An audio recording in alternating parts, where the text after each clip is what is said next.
In the 1980s, Fort Hamilton, a bustling U.S. Army base in Brooklyn, New York, was my entire world.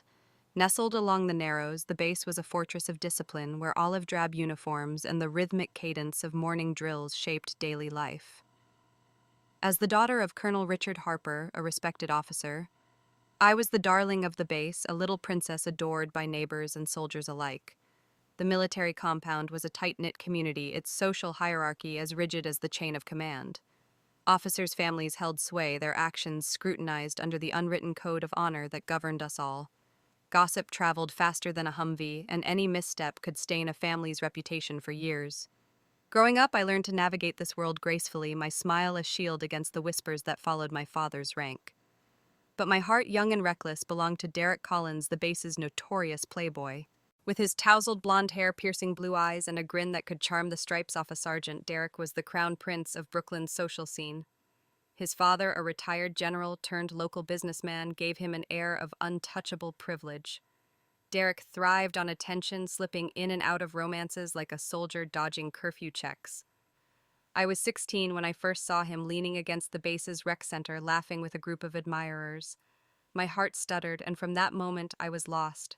For 10 years I chased him, my devotion a flame that burned brighter with every fleeting glance he spared me. I ignored the rumors of his flings, convinced my love could tame him. By 26, I stood at the altar in a white dress, and my dreams were realized as I became Mrs. Derek Collins. Our marriage, though, was a house built on sand. Derek's charm masked a restless heart, and the base's watchful eyes only deepened my unease. I poured myself into being the perfect wife, hosting dinners for officers' families, organizing charity drives, and keeping our modest base housing spotless. Yet Derek's late nights and vague excuses grew frequent. I told myself it was stress, his new role managing his father's shipping business demanded long hours. But deep down I knew better. The truth came crashing down 10 months into my pregnancy when I waddled up to the rooftop of the base's community center, hoping to surprise him with a late-night picnic. Instead, I found him there, tangled with Wendy Larson, his first love from high school. Wendy, the housekeeper's daughter, had grown up on the base's fringes, her beauty sharp and fragile like glass ready to shatter. Derek pinned her against the wall, their laughter cutting through the night air. I froze, my picnic basket slipping from my hands. The clatter snapped their heads toward me. Derek's eyes widened, but not with guilt, only irritation. "Rachel," he said, his voice cold as the November wind. "If Wendy didn't look a bit like you, I wouldn't have lasted this long." The words sliced through me sharper than any blade. Wendy's lips curled into a smug smile, her hand resting possessively on Derek's chest.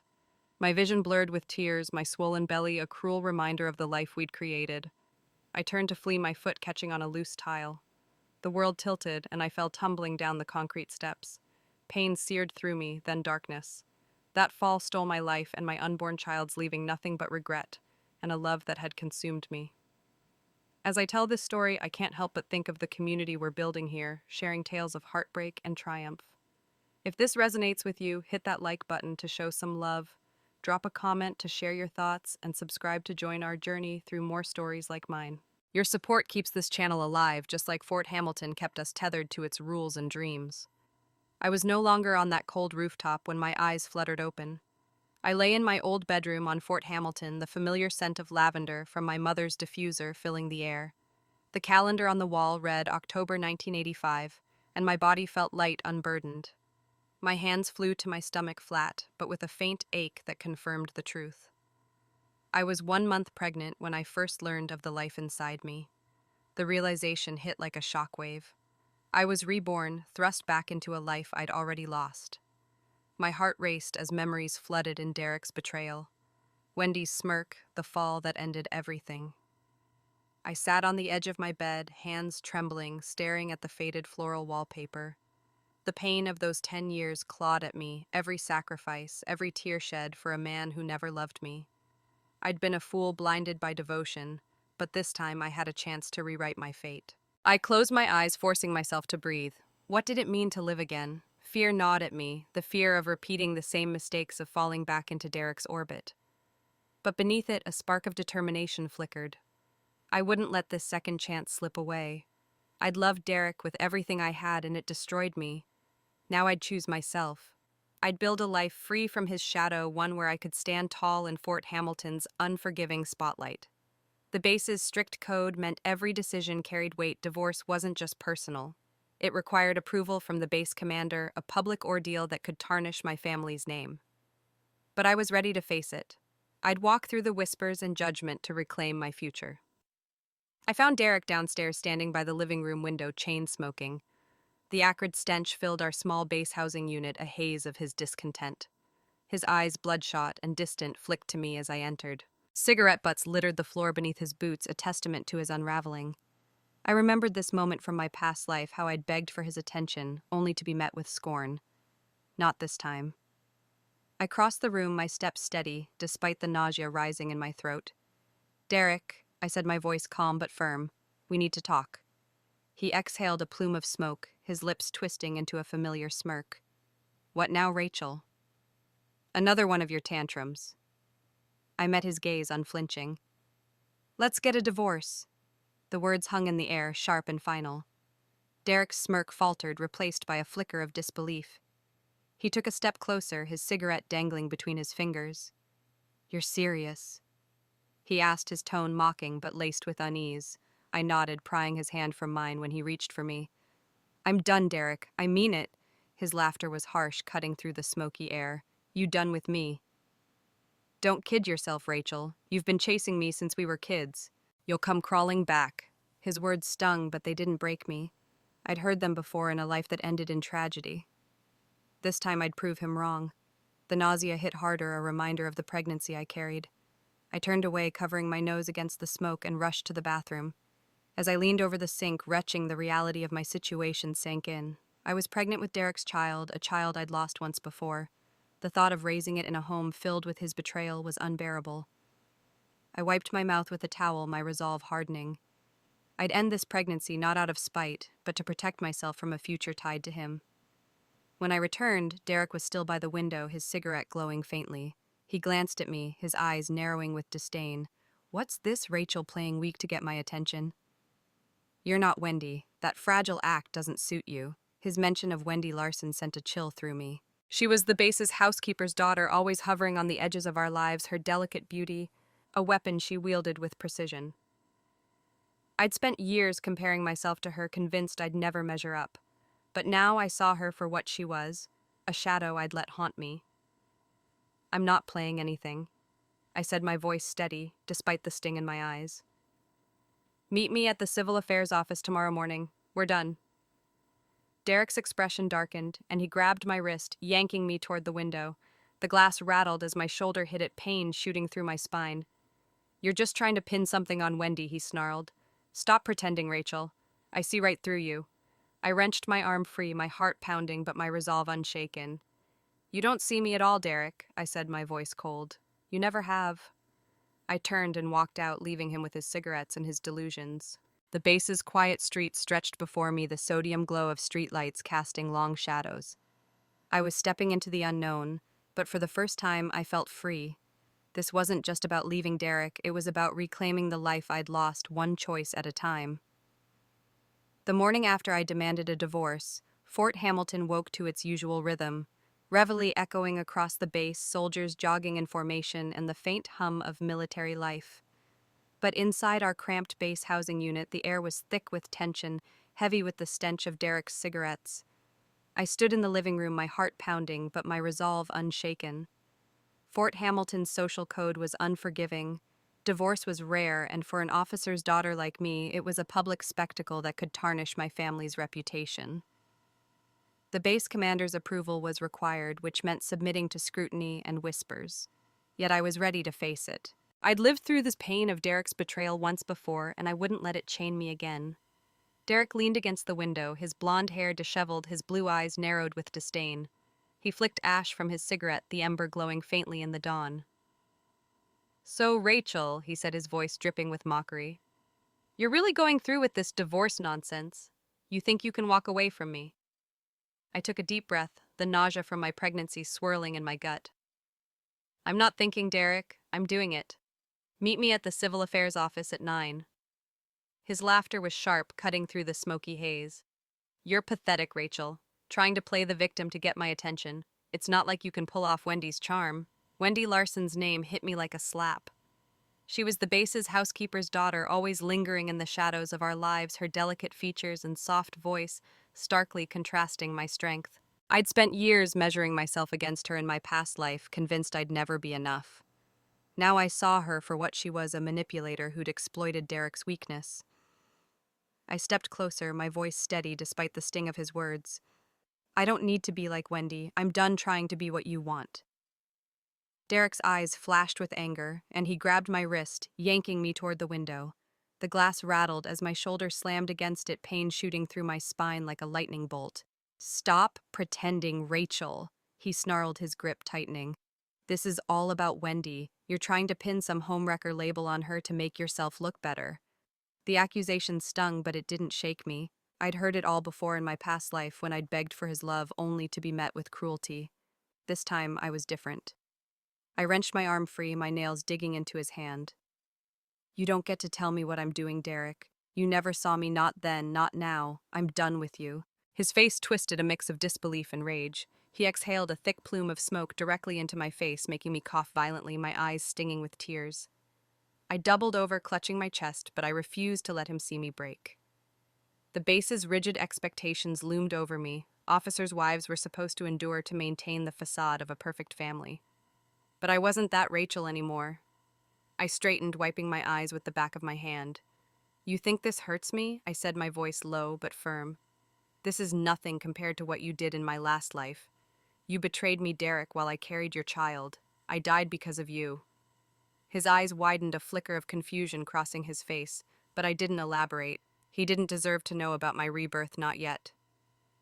I turned to leave, my boots clicking against the hardwood floor. Derek's voice followed, sharp and desperate. "Rachel, you're not serious. You'll come crawling back just like always." I paused at the door, my hand on the knob, and glanced back. "Not this time, Derek. I'm free of you." I stepped into the crisp morning air, the base bustling around me. Soldiers saluted as they passed, unaware of the war I was fighting within. I headed toward the administration building where the Civil Affairs Office handled marriage dissolutions. The process would be grueling paperwork, interviews, and the commander's judgment, but I was ready. I'd face the base's gossip and my own fears to reclaim my life. As I walked, memories of my past life flooded back. I saw myself at 16, scribbling Derek's name in my diary, dreaming of a future where he'd love me back. I saw the late nights waiting for him to come home, the excuses I made for his distance. I saw the rooftop Wendy's smug smile and the fall that ended it all.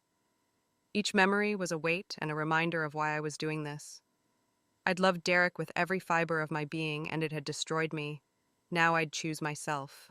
The base's flag fluttered in the wind, symbolizing duty and sacrifice. I'd make my own sacrifice today, not for Derek, but for the woman I was becoming. The administration building loomed ahead, its gray facade as imposing as Fort Hamilton's rules. I clutched the divorce papers I'd prepared the night before, my handwriting neat despite the tremor in my hands. The base's social hierarchy made every personal decision a public affair, and divorce was no exception. As Colonel Harper's daughter, my actions reflected on my family, and the commander's approval could hinge on how well I presented my case. I'd spent my past life avoiding scandal, playing the dutiful wife to protect my parents' reputation. But now I was ready to face the consequences, even if it meant whispers in the mess hall or sideways glances at the commissary. Before heading to the office, I needed my parents' support. I turned from the administration building and walked toward their quarters, a modest two-story home near the base's command center. The streets were alive with activity, children riding bikes, wives chatting outside the PX, soldiers polishing their boots. Fort Hamilton was a world unto itself, where everyone knew your business and loyalty was expected above all. I'd always been proud to be part of it, but today I felt like an outsider carrying a secret no one could understand. My rebirth was a gift, but also a burden. How could I explain that I'd lived this life before, that I'd died for a man who never deserved me? I reached my parents' home, the familiar sight of my mother's rose garden calming my nerves.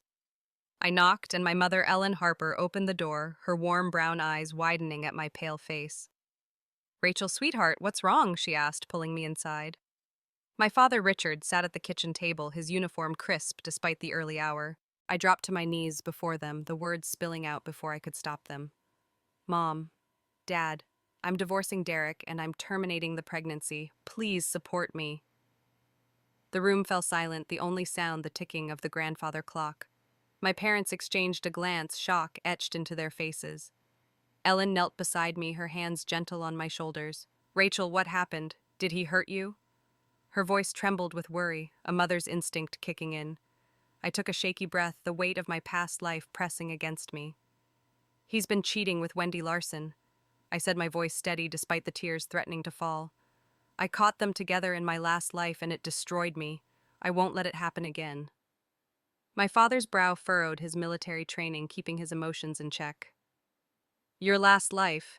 He asked, confusion lacing his tone. I realized my slip and backtracked. I mean, I've been through too much with him. He doesn't love me, Dad. I can't keep pretending. Wendy Larson appeared in the doorway, her apron tied neatly around her waist. As the housekeeper's daughter, she'd grown up in our shadow, her mother working for my family since we were kids. Her delicate features and soft voice made her seem harmless, but I knew better. Rachel, she said, her tone sugary sweet, is this about me and Derek?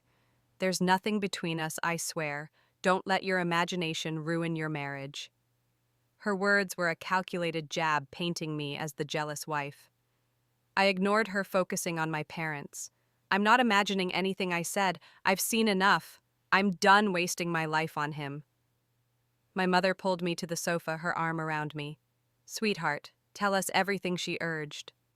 I recounted Derek's cruelty, the late nights, the lies, the rooftop betrayal I'd relived in my memories. I didn't mention my rebirth, but I let my pain speak for itself.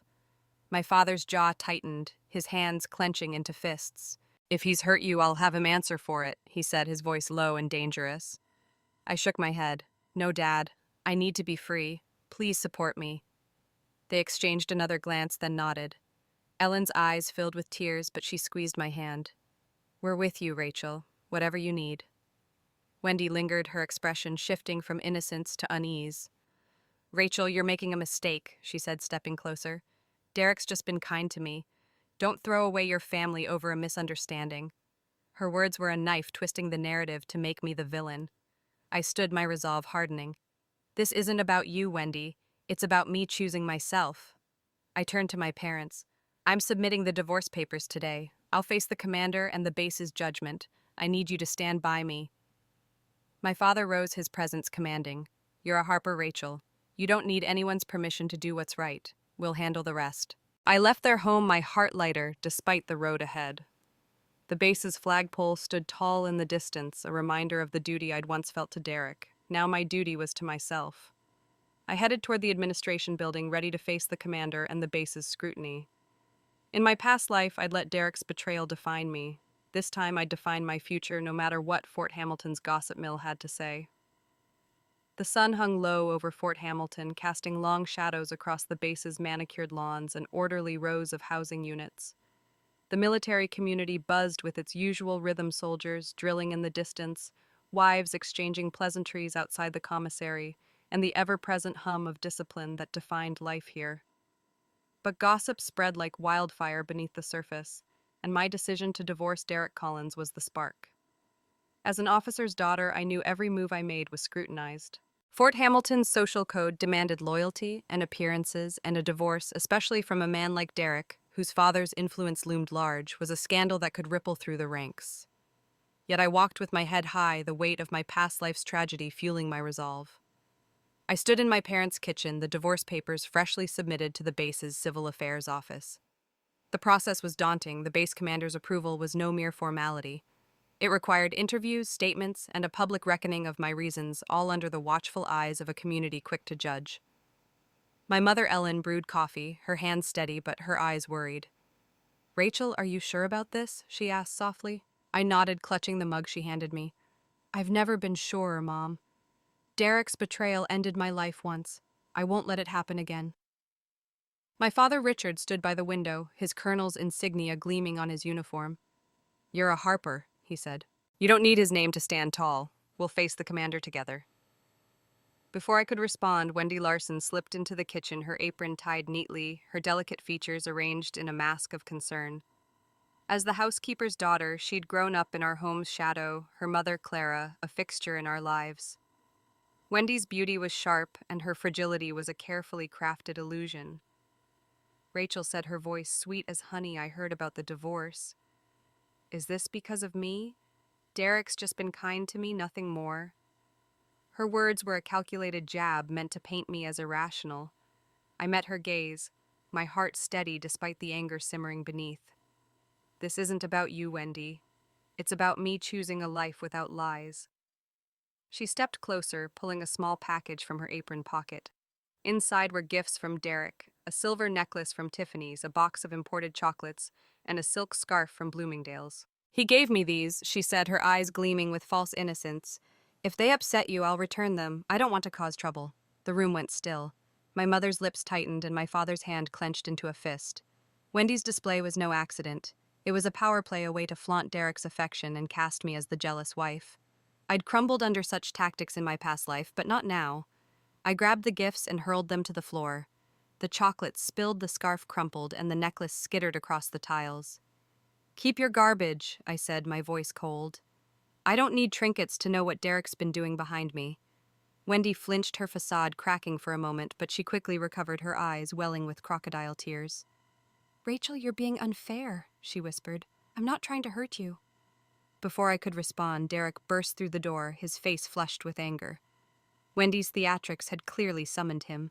Rachel, what the hell is this? He demanded, helping Wendy to her feet. You've got everything, a family, a home, my name. Why can't you just be content? Why do you keep picking fights with Wendy? His words echoed the base's expectations. I was supposed to be the perfect wife, grateful for what I had. But I was done playing that role. I stepped forward, my voice steady. I'm not picking fights, Derek. I'm ending this. You can't satisfy me anymore, and I'm not wasting another day on you. Let's finalize the divorce. Derek's eyes narrowed, his hand rubbing his temples in irritation. You're making a scene over nothing, he said. Wendy's done nothing wrong. You're just jealous. My parents stepped forward, my father's presence a silent warning. Enough, Derek, he said. You've disrespected my daughter long enough. Get out. Derek scoffed, wrapping an arm around Wendy's shoulders. Fine. If Rachel wants a divorce, I won't stop her. But don't come crawling back when you realize what you've lost. He stormed out, Wendy clinging to him, her smug glance lingering as they left. I turned to my parents, my heart racing, but my resolve unshaken. The base's rumor mill would churn. Wendy's mother, Clara, was already whispering defenses to anyone who'd listen, but I didn't care. I'd exposed Wendy's manipulation and I'd stood my ground. I'm going to the civil affairs office, I said. I need to finish this. My mother squeezed my hand. We're with you, sweetheart. As I stepped into the evening air, Fort Hamilton's flag fluttered above, a symbol of duty. My duty now was to myself, and I'd fight for it no matter the cost. The next day, I returned to the home I'd shared with Derek, a modest duplex on Fort Hamilton's Officer Row, to pack my belongings. The base was quiet, the morning drills over, leaving only the hum of distant helicopters and the chatter of families heading to the PX. I moved through the house like a ghost, gathering clothes, books, and mementos of a life I was leaving behind. Every corner held memories of late nights waiting for Derek, of dinners, where his absence spoke louder than words. Fort Hamilton's social code demanded that I keep up appearances, but now I was tearing down that facade. The divorce papers were under review, and the commander's decision loomed, but I felt lighter with each item I packed. I found a small wooden box in the study, tucked behind a dusty photo frame of our wedding day. My heart skipped a beat. Something about it felt significant, a secret from my past life I hadn't uncovered. I opened it, revealing a yellow journal and a beaded agate bracelet. Its colors faded but familiar. My breath caught as I recognized the bracelet. It was identical to one I'd worn years ago, now cracked and stored in my suitcase. I flipped open the journal, Derek's handwriting sprawling across the pages. The entries detailed his life before me, his obsession with a girl who'd saved him during a flood at Camp Hudson, a training site upstate. She wore a beaded bracelet, he wrote. I saw it glinting in the rain as she pulled me from the mud. That's when I knew I loved her. I sank to the floor, the journal trembling in my hands. That day at Camp Hudson, I'd been 19, volunteering with the base's emergency response team. A flash flood had swept through, trapping soldiers in the muck. I'd found Derek half conscious, buried in debris. Despite a raging fever, I'd carried him down the mountain, my strength fueled by adrenaline and a foolish crush. My mother's handmade bracelet had caught on a branch, cracking a bead. I'd collapsed after getting him to safety, waking in the infirmary to find he'd already left, never knowing it was me. With her own agate bracelet, Wendy had taken credit, weaving herself into his heart. The realization hit like a punch. All those years, Derek's love for Wendy was based on a lie, a misunderstanding I'd never corrected, because I wanted his love to be real, not born of gratitude. I'd let that misconception fester in my past life, chasing a man who loved a ghost. Now the truth was a bitter liberation. I closed the journal, my fingers tracing the bracelet's worn beads. I didn't need Derek's validation anymore. I placed the journal back in the box, shutting the lid on his delusions. Dragging my suitcase to the door, I took one last look at the house, a tomb of my past mistakes, and walked out, the weight of 10 years falling away.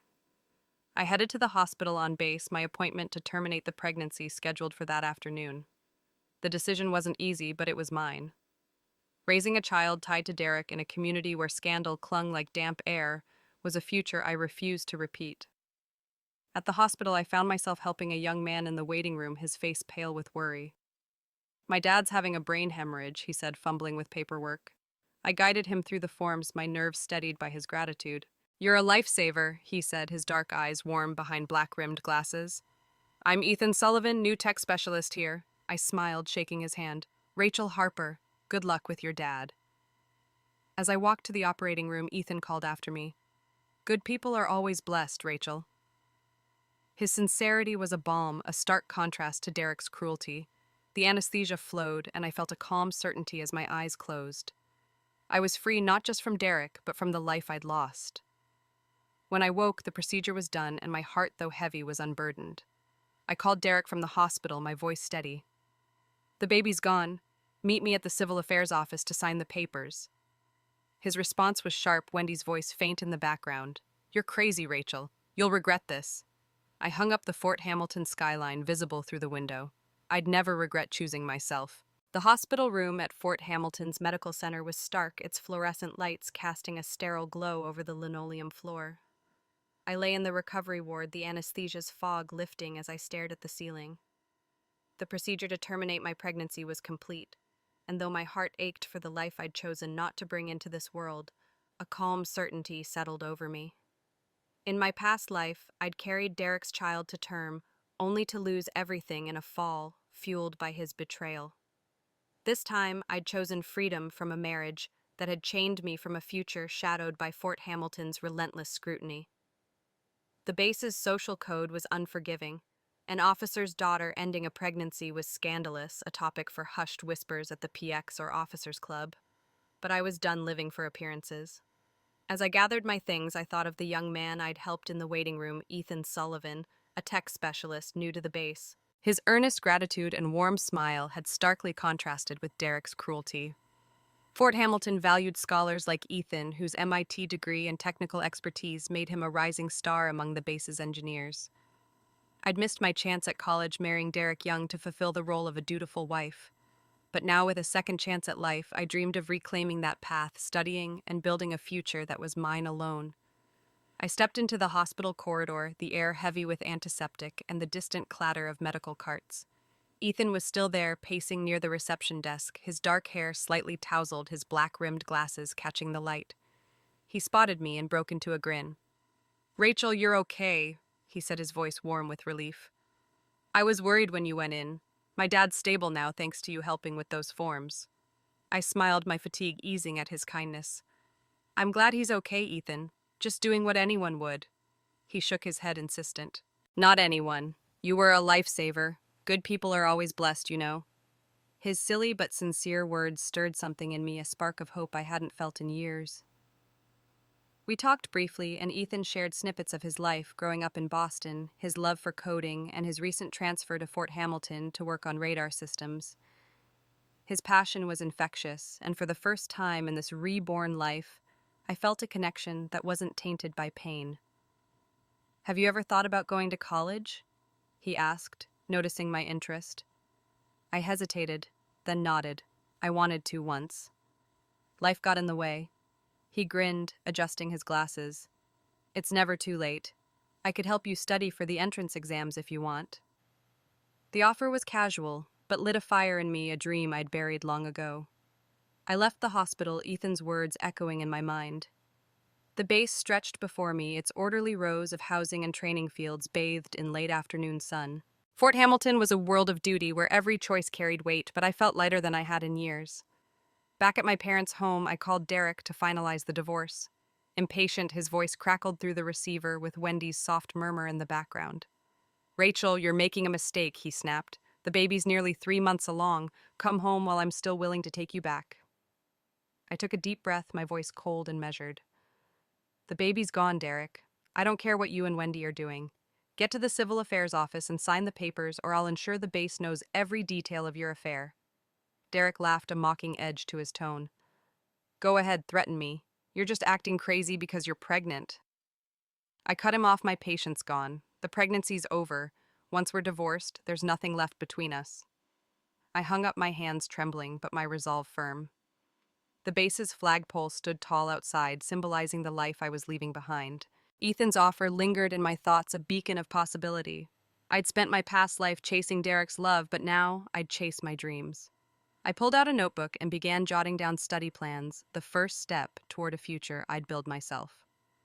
The Civil Affairs Office at Fort Hamilton was a squat brick building, its walls lined with faded posters of military regulations.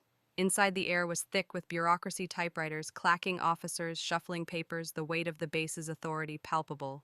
I stood before the desk, clutching my divorce papers, my heart pounding, but my expression calm. The base commander's approval was the final hurdle, a process that could drag on for weeks if Derek contested it. Fort Hamilton's social hierarchy made divorce a public affair, and as Colonel Harper's daughter, my decision would be dissected by every family on base. Gossip had already spread. Whispers of my rash choice reached me through my mother's friends at the Officers' Wives Club, but I was ready to face the judgment. Derek arrived late, his blonde hair unkempt, his blue eyes dark with irritation. He strode in, ignoring the clerk's greeting, and fixed me with a cold stare. You really went through with it, he said, his gaze dropping to my abdomen, now flat beneath my sweater. I nodded, pointing to the papers on the desk. Let's not waste time, Derek. Sign them. I have a rehearsal with the art troupe this afternoon. The base's art troupe, where I served as deputy director, was my sanctuary, where I could lose myself in music and performance away from Derek's chaos. He hesitated, his hand hovering over the pen, his jaw tight. You'll regret this, Rachel, he said, his voice low. You're throwing away everything we had. I met his gaze, unflinching. What we had was a lie. I'll never regret leaving you. His eyes flashed angrily, but something else flickered there, doubt, maybe even fear. The clerk cleared his throat, urging us to proceed. Derek's hand trembled as he signed his signature, sharp and jagged. I signed next, my hand steady, a weight lifting with each pen stroke. The clerk stamped the papers, and just like that, I was free. As I stepped outside, the divorce certificate clutched in my hand, a wave of relief washed over me. The base's flag fluttered in the breeze, and for the first time I felt like I belonged to myself, not to Derek or Fort Hamilton's expectations. But Derek wasn't done. He followed me to the parking lot, his voice sharp. This isn't over, Rachel. I heard Wendy got attacked last night, bruised up on her way home. You're telling me that wasn't you? The accusation was absurd, a desperate attempt to cling to control. I turned my voice cold. Trust me, if I'd done it, it wouldn't have been just bruises. Stop blaming me for your mistakes. Derek's face darkened, his hands clenching into fists. You're faking this whole divorce to play the victim, he said. You're trying to make Wendy look bad, aren't you? I laughed, a bitter sound that echoed across the lot. I don't need to make Wendy look bad. She's doing that herself. And you? You're pathetic, Derek. I walked away, my boots crunching on the gravel, leaving him alone. The base's rumor mill would churn. Wendy's mother was already spreading stories of her daughter's innocence, but I didn't care. I'd faced the commander's scrutiny and won. The art troupe rehearsal awaited a chance to channel my energy into something that mattered. As I drove to the community center, I thought of Ethan Sullivan. His offer to help me study for college entrance exams had sparked a dream I'd long buried. Fort Hamilton admired scholars, and Ethan's MIT pedigree made him a respected figure even as a newcomer. I'd called him the night before asking about study materials, and his patient explanations had eased my nerves. He'd shared stories of his exams, his voice warm over the crackling phone line. You've got this, Rachel, he'd said. You're smarter than you give yourself credit for. His belief in me was a lifeline, contrasting Derek's disdain. I parked at the center, my heart lighter. The divorce was final, and a new path was opening, one I'd walk on my own terms. Fort Hamilton's community center buzzed with preparations for the annual base banquet, a glittering affair where officers and their families mingled under the weight of tradition and scrutiny. As deputy director of the art troupe, I'd volunteered to oversee the event, a role I'd once shied away from to avoid the base's watchful eyes. But now, with my divorce from Derek Collins finalized, I embraced the challenge, determined to prove I was more than the scorned wife of Fort Hamilton's playboy. The base's social hierarchy was unforgiving, every smile, every word carried weight, and my presence at the banquet would signal my refusal to hide. I moved through the hall, checking schedules with event officers, the clink of glasses and hum of conversation filling the air. The banquet was a microcosm of Fort Hamilton's culture. Alliances were forged, reputations upheld, and scandals whispered behind raised champagne flutes.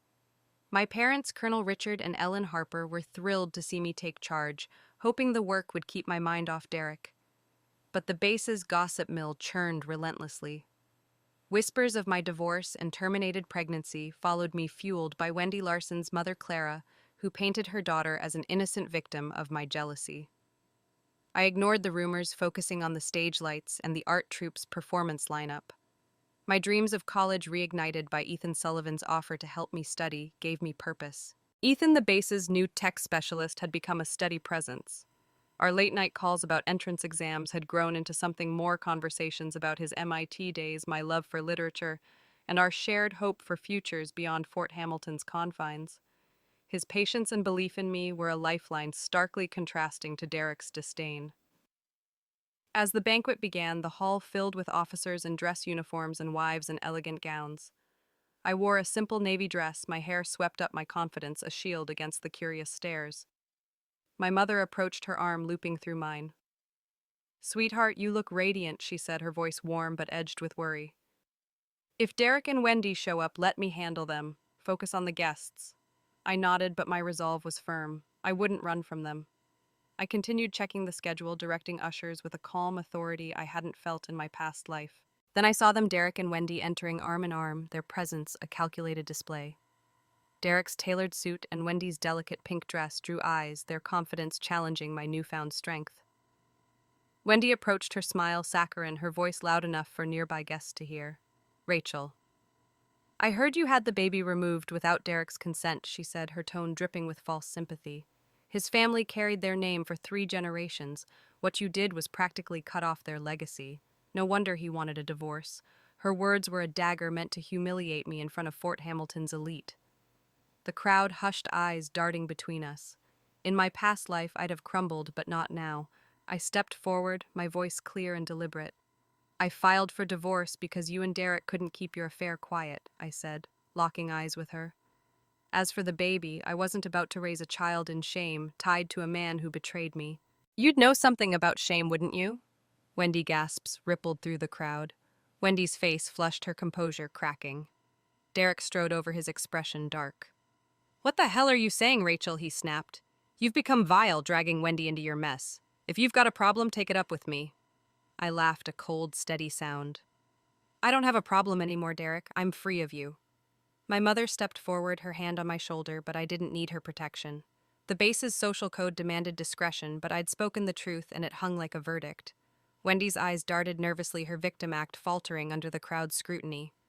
I turned back to the event officer, resuming my work as if they didn't exist. Ethan's voice echoed in my mind. "You're smarter than you give yourself credit." I was done letting Derek and Wendy define me. The banquet continued, and I stood taller, Fort Hamilton's lights shining brighter than ever. The banquet's aftermath lingered like a storm cloud over Fort Hamilton. My public stand against Wendy and Derek had set tongues wagging, the base's gossip mill spinning tales of my defiance. But I felt unburdened, my heart lighter with each step I took toward a new life. My evenings were spent on the phone with Ethan Sullivan, his steady voice guiding me through college entrance exam prep. He'd send me study guides from his cramped office in the base's tech wing, his handwritten notes filled with encouragement. "You've got a knack for this, Rachel," he'd said during one call, his Boston accent warm. "I bet you'll ace literature. You light up when you talk about books." His belief in me was a spark igniting dreams I'd buried under Derek's shadow. Fort Hamilton revered scholars like Ethan, and his MIT pedigree made him a respected figure even among the base's old guard. Our growing bond was a quiet rebellion against the life I'd once lived. The night of the banquet had shifted something in the base's dynamics. Wendy's mother, Clara, doubled down on her defense, whispering to anyone who'd listen that I'd unfairly targeted her daughter. But cracks were forming in Wendy's facade. Once charmed by her delicate charm, officers' wives began questioning her role in my marriage's collapse. The base's social code valued loyalty, and Wendy's entanglement with Derek was a breach too blatant to ignore. I focused on my studies, spending mornings in the base library, poring over math and history texts. Ethan joined me when he could, his presence a steady anchor. "You're going to kill it at the exams," he said one day, adjusting his glasses with a grin. "I'm already planning your celebratory dinner." But Derek and Wendy weren't done. They appeared uninvited at the banquet's tail end, their presence a deliberate provocation. I was checking the stage setup when Wendy approached, her voice low but venomous. "Rachel, you think you're clever airing our business in front of everyone?" She said, a bruise near her temple barely concealed by makeup. "You're just jealous because Derek loves me." I met her gaze unflinching. "You injured yourself to frame me, didn't you?" I said coldly. "That kind of act only fools someone like Derek." Her eyes widened, a flash of panic betraying her guilt.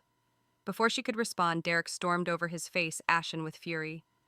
"Rachel, is this what the divorce was about?" he demanded, grabbing my wrist. "You're trying to ruin Wendy because you can't let go." Pain shot through my arm, but I held my ground. Just then, Ethan appeared, his calm presence cutting through the tension. He gently pried Derek's hand away, his voice steady. "That's enough, comrade. Touching her like that in public is shameful even by Fort Hamilton standards." Derek's eyes blazed, but Ethan's quiet authority held him at bay. My father, Colonel Harper, approached his presence, commanding. "Derek, you've caused enough trouble," he said. "Rachel's moving on. You should too." Derek's voice dropped a desperate edge to it. "Rachel, I'm reborn just like you. I returned a few days ago, and I know I messed up. I love you, not Wendy." The revelation stunned me, but it didn't soften my heart.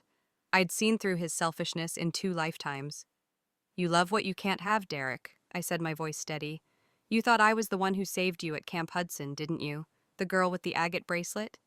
That was me, not Wendy. I carried you down that mountain, fever and all, and you never even knew." Derek's face paled, his eyes darting to Wendy, who looked away, her guilt exposed. Ethan stepped closer, his hand brushing mine. "Leave her alone, Derek," he said, his tone cold. "You cheated on her while she was pregnant. You're the reason she died in that past life. How do you even show your face here?"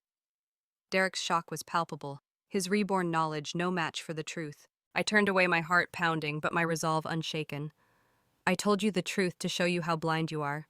Stay out of my life, Derek." I walked away with Ethan, the banquet's lights fading behind us. Fort Hamilton's rules couldn't hold me anymore.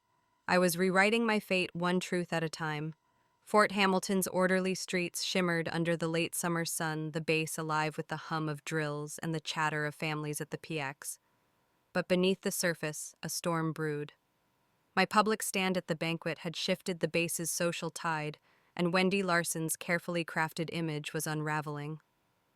The officers' wives, once charmed by her delicate demeanor, now whispered about her role in my marriage's collapse.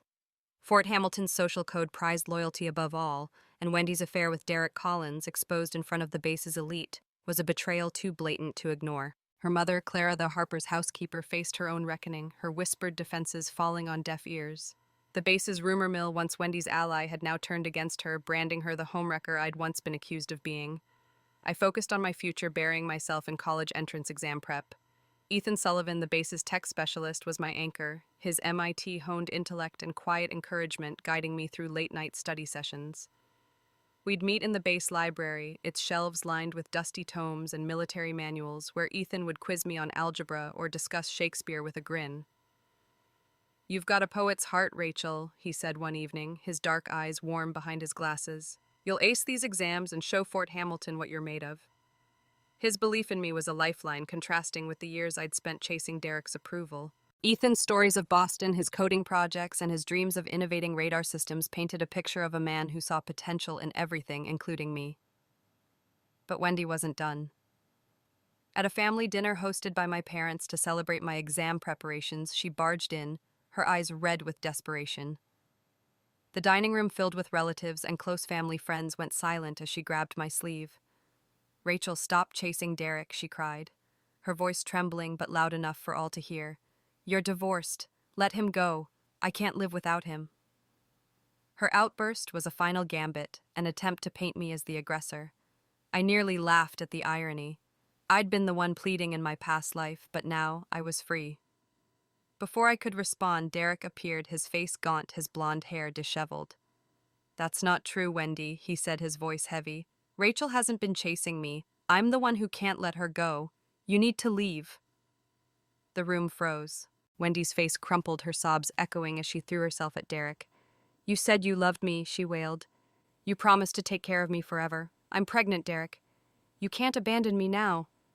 Her words were a bombshell, mirroring the shame I'd carried in my past life.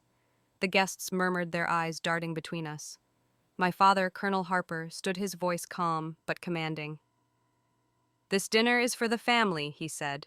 "Security, escort them out." Two MPs stepped forward, guiding a sobbing Wendy and a silent Derek from the room. My mother squeezed my hand, her eyes filled with pride. "You've come so far, sweetheart," she whispered. Wendy's downfall was swift. The base's community shunned her, her pregnancy a public scandal that stripped away her victim facade. Clara, her mother, was dismissed from her housekeeping role, and their family was evicted from base housing. Whispers followed them, Wendy's lies, manipulation, and betrayal of Fort Hamilton's values. They had nowhere to go, their ties to the base severed. I felt no pity. Wendy had orchestrated her own ruin just as she'd tried to orchestrate mine. I focused on my exams, Ethan's study guides spread across my desk. Fort Hamilton's flag flew high outside, symbolizing the discipline I'd embraced, not for the base, but for myself. I was rewriting my story, and no one could take that from me. The college entrance exam results arrived on a crisp fall morning, the Fort Hamilton post office bustling with soldiers collecting mail. I tore open the envelope, my heart racing, and saw the score high enough for admission to Ethan's alma mater, MIT. I'd done it, and years of missed opportunities buried under Derek's shadow had led to this moment. I ran to my parents' home, bursting through the door to share the news. My mother, Ellen, enveloped me in a hug, tears in her eyes. "I knew you could do it, Rachel," she said. My father, Colonel Harper, clapped my shoulder, his stern face softening with pride. "You're a Harper," he said. "You've got grit." Fort Hamilton's academic culture revered achievement, and my success was a quiet triumph over the gossip that had once defined me. Ethan waited at the base's community center where I joined him for a coffee break. His grin lit up the room as I waved the results. "Told you you'd kill it," he said, pulling me into a hug.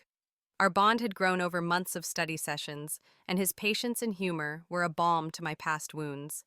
He'd shared stories of his MIT days, late nights coding debates over literature, the thrill of discovery, and I'd opened up about my dreams of studying English, of writing stories that mattered. With its rigid rules, Fort Hamilton had once felt like a cage, but Ethan made it feel like a launch pad. That evening, my family hosted a celebratory dinner at a new restaurant in Brooklyn just outside the base's gates.